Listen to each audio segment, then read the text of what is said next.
આપ સૌ જાણો છો મુજબ દર વર્ષે જ્યારે 10મા અને 12માની બોર્ડ એક્ઝામ્સ હોય છે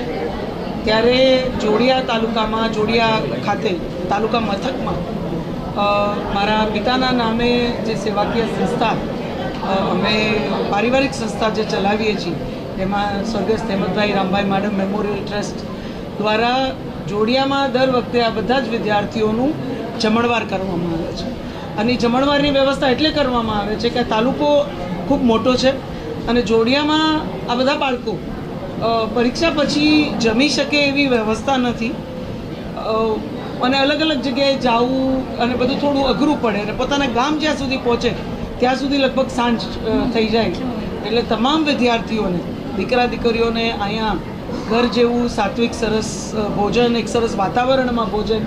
કે એમને પરીક્ષાનું કોઈ ટેન્શન હોય કોઈ સ્ટ્રેસ હોય એ પણ અહીંયા બાળકોમાં કોઈ દી દેખાતું નથી એ બાળકો ખૂબ હસતા હસતા જાણે કોઈ પરીક્ષા જ નથી એ રીતે એકબીજા સાથે વાત કરતા અહીંયા ભોજન કરતા હોય છે ત્યારે હું આ સંસ્થા વતી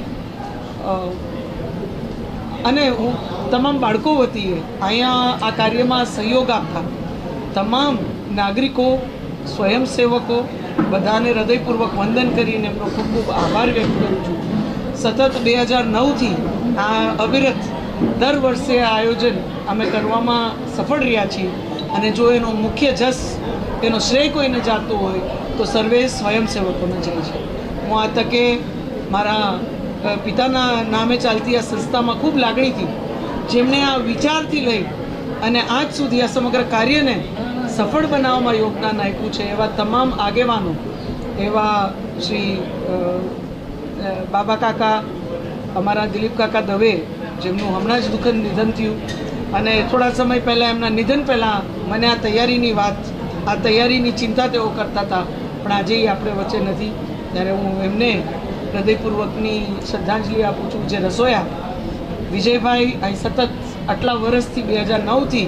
દીકરા દીકરીઓને પોતાના ઘરના બાળકોને જમાડતા હોય એમ જમાડતા એ પણ આજ આપણી વચ્ચે નથી તો એમને પણ હું હૃદયપૂર્વકની શ્રદ્ધાંજલિ આપું છું મારા મોટા બાપા વલ્લભ બાપા આજે હંમેશા